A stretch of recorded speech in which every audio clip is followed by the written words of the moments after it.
Yes, Cassel, I used to be a partner at a couple of accounting firms, like KPMG and Deloitte, and then I have been quite passionate about crowdfunding because I just think it can make all sorts of things possible that weren't possible before.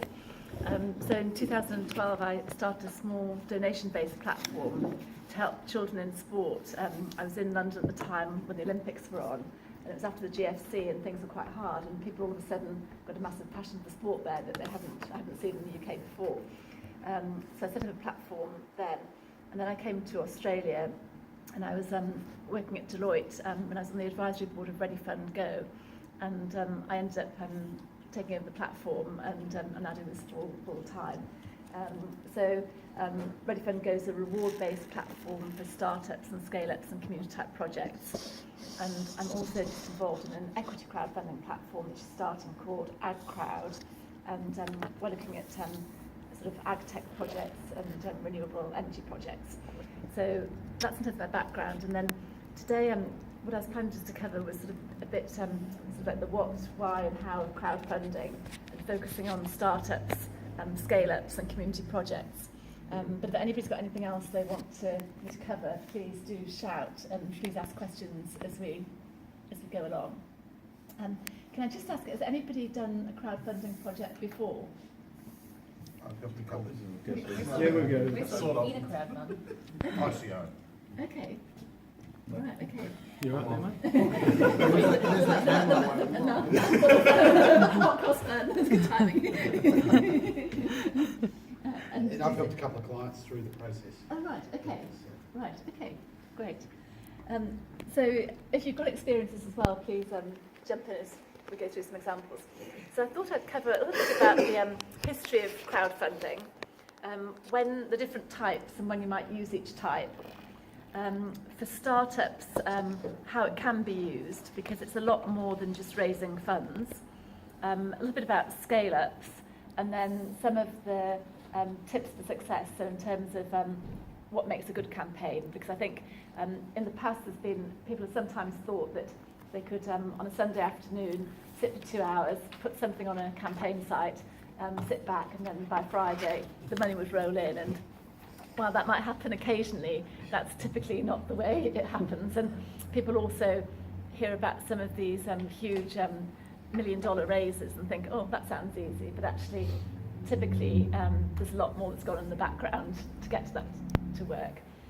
So just in terms of a bit about the history of crowdfunding, I think most people know crowdfunding is just, instead of having a project with maybe one investor, it's a case of having lots of people, the crowd, helping fund a project. There's 4 main types. So there's donation crowdfunding. So that's probably what most people think of when they think of crowdfunding. So it's often around community and charity type projects where people just pledge funds and they don't expect anything in return. The second type, sit here if you. Thank you. We're just talking about the different types of crowdfunding at the minute. So the first type is donation-based. So in terms of platforms that are doing donation-based, people have probably heard of GoFundMe, and some people might have had campaigns there. ReadyFund1, we also do some donation-based as well. The next type is reward-based, and that can be used for community projects or for startups. And I'll go into a bit more about startups in a minute, about how they can use reward-based. But Kickstarter is probably the most famous platform in the world that's doing reward-based crowdfunding. And it's often around products, pre-selling products, but it can be other things as well, as we'll come on to. The next type is equity crowdfunding. And so instead of getting a product, people are buying shares in a company there. And there's been a lot in the press over the past couple of years about equity crowdfunding in Australia and about when it was going to open up. So last year, the government put some legislation in place in March. ASIC then had 6 months, and then some of the first platforms got their licenses this January. So it's very new, and I'll come on to a bit more about equity crowdfunding and how that can be used. And then the 4th type is debt-based. So that's instead of somebody loaning some money or going to the bank for money, lots of people loan the money, and typically instead of getting, so if somebody has some money in the bank, they might get 2%, but if they lend it on a platform, they might get 4 or 5% or 6%, but obviously it's a greater risk in terms of lending to a project. And some of the platforms that do that are Society One and Rate Setter. So the other things about crowdfunding is I think people sometimes think it's a brand new concept, and the actual concept has been around for quite a long time, but the difference now is just around the technology and social media and how things, where it can be spread. But one of the first crowdfunding campaigns was actually in the US in about 1880 something, and it was when the French gave the Americans the Statue of Liberty. At the time, quite surprisingly, New York didn't have the funds for the plinth. So somebody who owned a newspaper in New York at the time called The World, he put an advert in his newspaper to try and raise funds for the plinth. And in return for the funds, he gave them a mini Statue of Liberty. So that was sort of one of the first cases. So maybe it might be useful to go on to how it can be used for startups, and maybe if I give a couple of examples about it might make it sort of easy to see how it can be used, because I think for startups, the two types that are typically used would be either reward-based, and then in the future it might be equity, but probably for equity crowdfunding, that's going to be once somebody's more at a scale-up stage rather than at the initial startup point. So a couple of examples, a very easy example. There's a lady called Meg Solly, who's in Brisbane. She had a very simple idea. She wanted to set up a business teaching women how to do things like woodwork, electrical skills, plumbing. She had a nice little business plan. She had people lined up for the courses, and then she found her premises. But she was a bit reluctant to start because she didn't know if anybody would like her idea, if anybody would buy into it, and she didn't want to put all of her savings into getting a lease on the premises until she knew if people thought her idea was useful. So she very simply, she came on to Ready Fund Go and she set up a simple campaign. She was just looking for $5,000, and she just pre-sold vouchers for her course. She went around to her friends and the local community, got her $5,000. That was enough to get her started. And now she's moved to bigger premises and she's got 3 part-time employees. So it was very simple, but a very good use of crowdfunding, because if she'd gone to the bank, the chances of the bank giving money, and I think there's a saying that probably people have heard before, that I think the bank's sort of an institution, or it's a place to go, they'll lend you money for the people who don't need the money. So if you do need the money, you can't get the loan, but if you really don't need the money, the banks are very happy to give you the loan. So I'm not sure I got it quite right, but it was something along those lines. That's one example, but then there's another example where in the States it was a couple of guys who were probably around 20. They dropped out of college and they thought they would compete with Rolex and some of the big luxury watch brands. And so if they'd gone to ask for funding, people would have just left them out of the room. They wouldn't even got the appointment in the bank. And what they thought it was ridiculous that large watch companies could charge so much of a margin, and they were sort of trying to change the world and add more transparency, but they wanted to produce a quality watch. So they set up a campaign to try and get young people to get on side with them, and they pre-sold their first watch. I think it was called MVMT, and they produced a nice watch. So they raised $200,000 on their first campaign, and then they went back and raised another $100,000, and they got going and they're making watches. And that was in about 2013. In 2016, they turned over $60 million. And so but those guys would never have had that opportunity otherwise. So I mean, those examples make it sound quite simple. And there's other examples. I'm very lucky that we work with somebody on Kickstarter. There's only 0.02% of campaigns have raised over $1 million. One of the people that we work with are very lucky, Bjorn, he's actually done 2 of those $1 million campaigns. And so we were sort of always picking his brain around, but what happened? And so there's one of them, it was a 3D printer, and it was a beautiful looking 3D printer. And it was only, so it was a great product. They put it on at an excellent price at the beginning, a limited number at a certain price.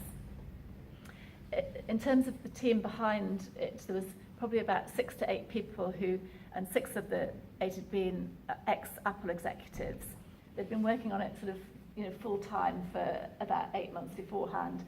They had a quite a significant, $40,000 marketing budget.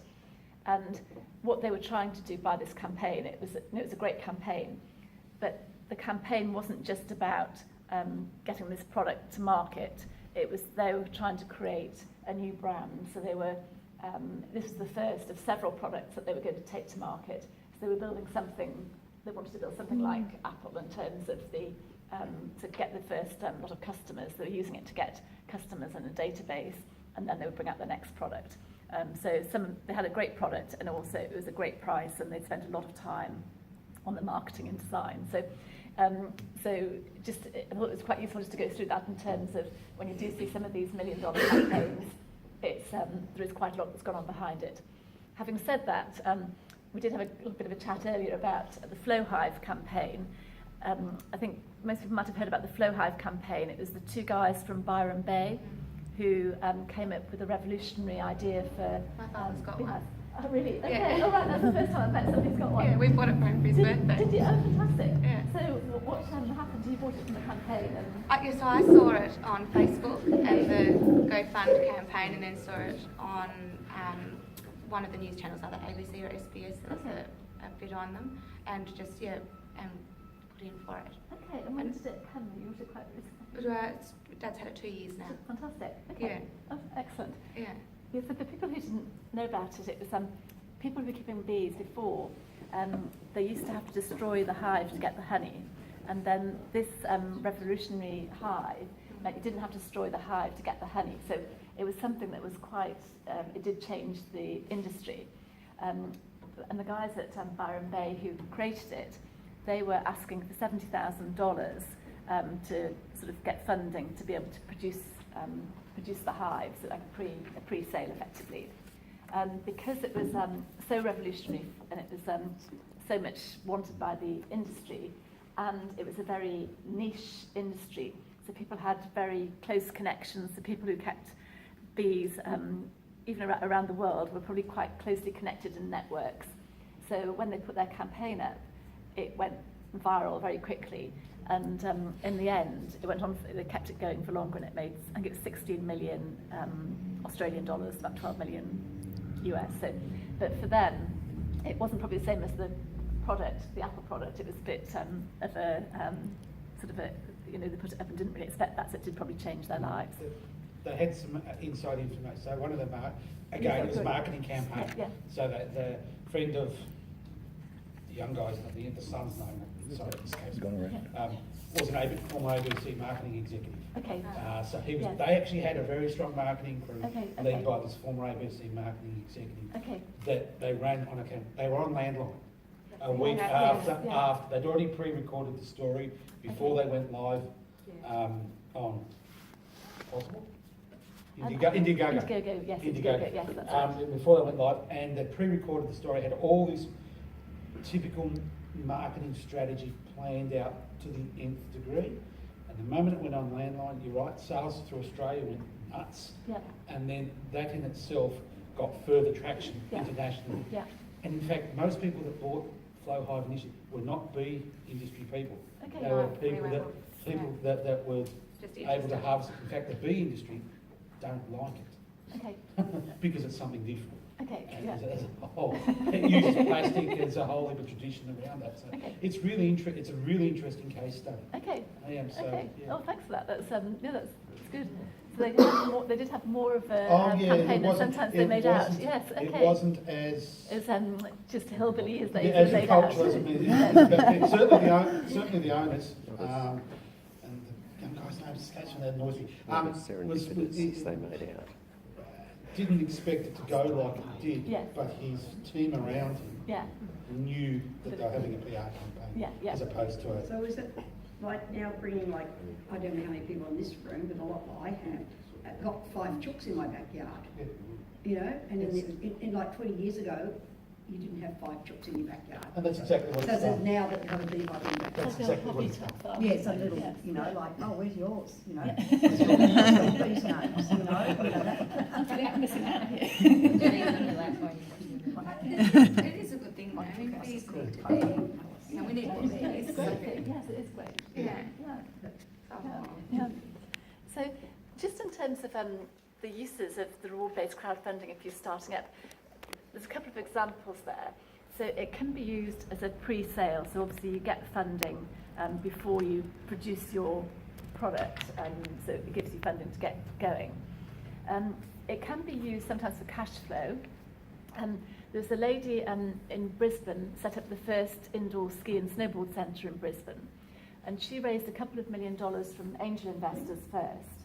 She then got the premises, and then she knew it was going to take her about 6 to 8 months from getting the premises to being able to open.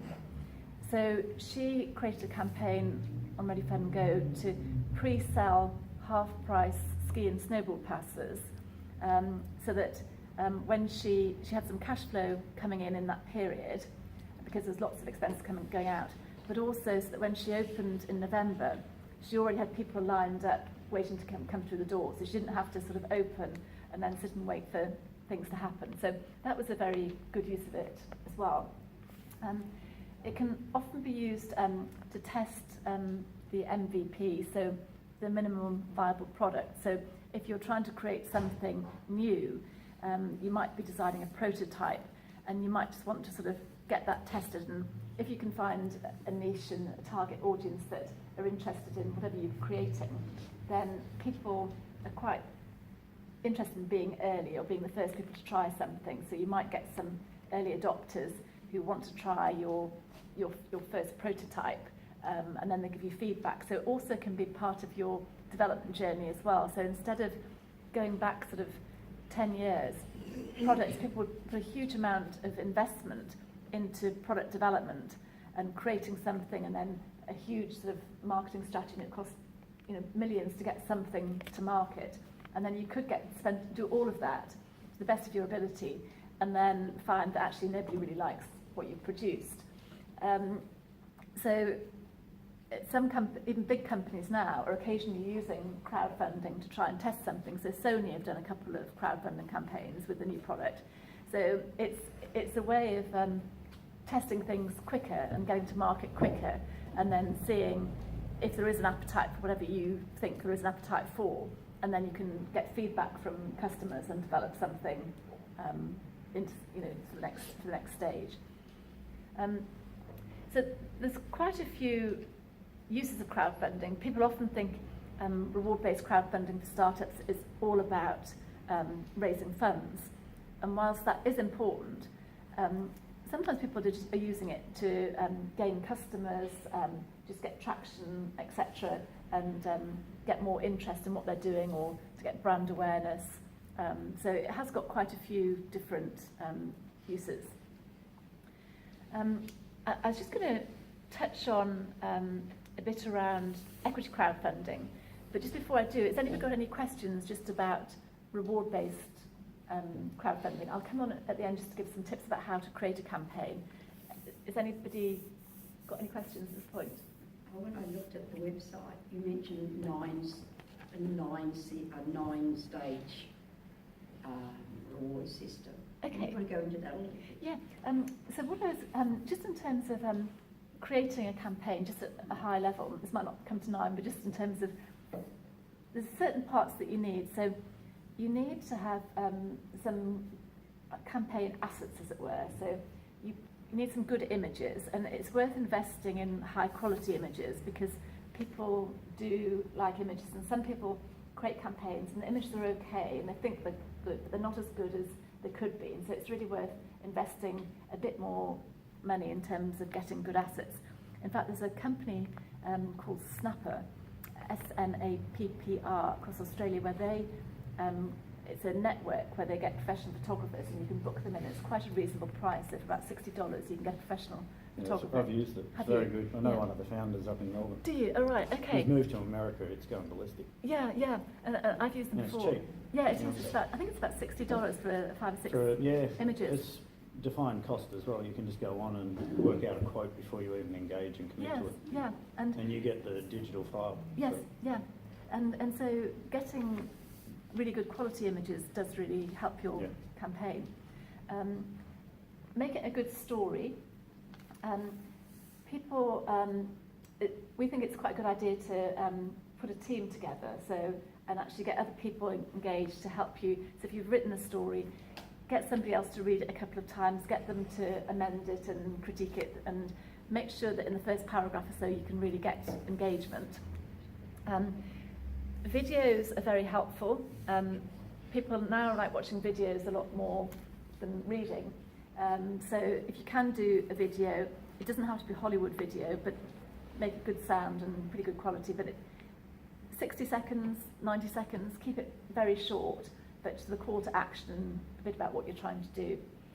Then, in terms of the rewards, it's good to brainstorm, try and think of different things that are of interest. Often people do things like sell tickets for a launch party and get some local engagement, because campaigns that work well tend to start off local and then go out. And if you haven't got that local support and getting people to buy in on day one, it's quite hard to then get other people engaged. I think your example was great in terms of it started in Australia, and when it went really well in Australia, then other people... Four Pillars Gin's another really good one out of Melbourne that's crowdfunded a gin project that did exactly that, where they started that small groundswell and then all of a sudden, and their rewards are around bottles of gin.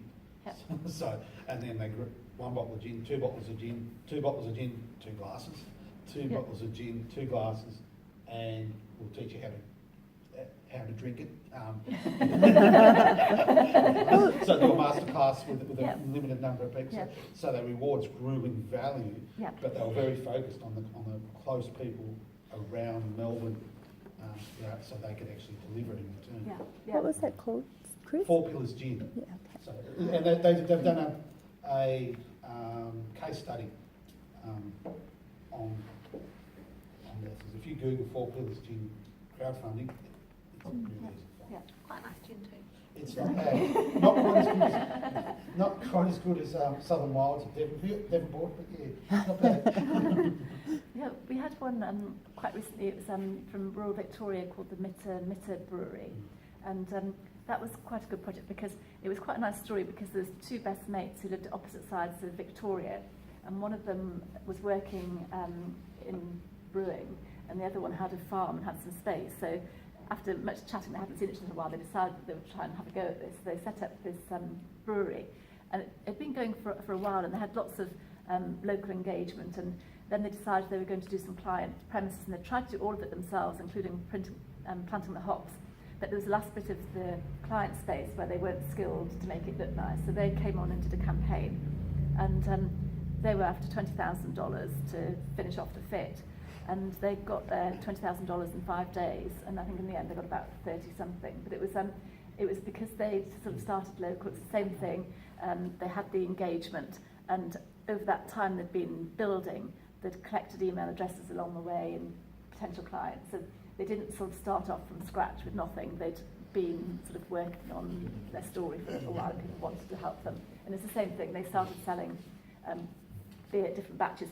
But they also, I think they might have done a subscription as well, where you could have sort of like four deliveries over the course of the year to get people used to having ongoing deliveries. So, is it worth me going on to, so there's the video, there's the rewards, thinking about how much you need to raise. we often say to people, don't try and ask for too much. You're better off to have a lower target and exceed it, because if your target is too high, it can be quite off-putting, and it is typically harder to raise funds than people think. So it's better to start small and exceed it rather than the other way around. And that's quite useful for another way that people often use it is that, and this is quite new, that people who are looking to get funding from angel investors, I've seen a couple in the last 6 months where people have done a small reward-based campaign, and it can be for about $10,000 to show proof of concept. So they can show that actually, well, I've got this idea, and these people think it's a good idea. It's not just me that thinks it's a great idea. I've done a small test of the market, and then when they put together their IM, in their information memorandum when they're going to angel investors, they put this in their information memorandum, and it just sort of, if there's two information memorandums looking at sort of a similar type of thing, and you're an investor, well then the fact somebody's done some market testing is probably going to be, you know, you think, oh well, actually it gives a bit more weight to that potentially. So that's a very good use of it as well. In fact, there was one campaign that did that. It was from Canberra. They were looking at creating, it was delivery of fresh produce from the farm gate to the consumer as they're looking at meat. And so they wanted to test whether people wanted to support their idea of sort of cutting out some of the middlemen. And so they set up a campaign, and they did quite a small campaign. And then they've now sort of stopped that, and they're now sort of going to need to raise $7 million to actually make it work, because in terms of distribution it's quite a difficult thing to do, but they're on that journey. So that's just a way of people using it. And now that equity crowdfunding is coming in, or has come in, then people might also do the same thing in terms of do a reward project and use some of those people as the potential equity investors at a later stage.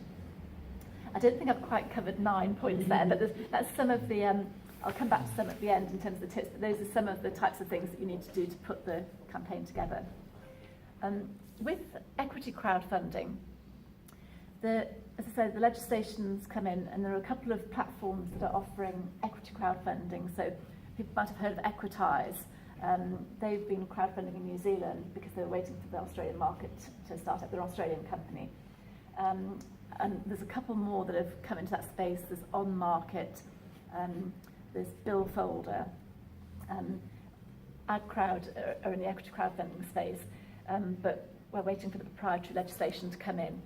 So at the moment, only public unlisted companies can raise funds through equity crowdfunding. The company needs to be have a principal place of business in Australia. The majority of the directors need to be Australian. The turnover and assets need to be less than $25 million. And then if you meet the relevant criteria, the company can't be set up with a purpose of investing in other companies, then you can raise $5 million a year through equity crowdfunding. If you qualify for equity crowdfunding as a public unlisted company, you don't need to have an AGM. If you raise less than $1 million, there's no audit requirement, and there's also not the requirement to send out your financial statements to every shareholder. What you need to do is you need to post it on your website, and those exemptions or they last for 5 years for a public unlisted company. And obviously public unlisted companies are a very small proportion of the market in terms of scale-up businesses. So proprietary companies, I think, make up about 94-95%, if not more. There's been draft legislation put through around proprietary companies. It hasn't quite been finalised, but we're expecting that it will go through, and then ASIC will get a bit of time to put together the detailed regulation. And so we're expecting that to probably in about 6 months. But it does actually take a couple of months to build up your campaign. So if people are thinking about raising funds through equity crowdfunding, you might want to think whether you either want to start now or whether you want to wait for the proprietary company legislation. Some people are changing from being a proprietary company to a public and limited company, unlisted company now. And some people are deciding to wait. People who are deciding to wait are thinking, well, it's nice to have those exemptions that I mentioned for 5 years, but actually what happens after 5 years? If people wait, then those exemptions will continue. They won't be limited. I've got some slides that I put together that we can send around at the end, and I've got a bit more detail about the equity crowdfunding and those provisions that I've just mentioned in the slides. As I say, it's very early days. To date, I think the largest campaign is on Equitize. It's for Ninja Bank, and that's probably raised about I think it's over $1 million, it's about 1.5-ish, I think, off the top of my head. Typically, I think the average raise for the sort of start of the equity crowdfunding is probably going to be more around, I'd say, from $500,000 to maybe just over $1 million, so sort of around the $500,000, $750,000 type amount. And most platforms at this stage are saying that if somebody is raising funds, they need a lead investor. So it's not just a case of putting your stuff together and hoping for the best. You probably need to find somebody who's a lead investor, and people at this stage haven't always defined that. People are sort of saying, well, you need to sort of find somebody, and the platforms discuss with people what qualifies. Is it just a sort of modern term for an IPO? Effectively, yes. Effectively, it is. It's a way of, for a smaller business who can't afford a prospectus and going for an IPO, it's a way of being able to raise funds. Same way. Yeah. One of the differences is that in terms of exit though, so if you're an investor, the most you can invest in any one equity crowdfunded company is $10,000, but it starts at about $50, so it's somewhere in that range. But at the start, one of the things is going to be about liquidity. So in terms of people want to get their funds out, I think people have to recognise at the beginning, it's great to be supporting startups, and hopefully people will, but make sure they don't put funds that they need access to into this type of asset So is that class. sort of thing to avoid sophisticated investor requirements and that sort of Yes, thing? exactly, Yeah. yes, yeah. And also to be able to have more shareholders, yeah. And so one of the things, all of the platforms have got very bold disclaimers on and risk warnings just about, because I think it's, I think in terms of the asset class, it's inevitably, it's a risky asset class, and also some of the people who might be investing, they're not sophisticated investors, so it's just trying to make sure that they understand what they're going into. It's been operating in the UK for probably around 5 or 6 years,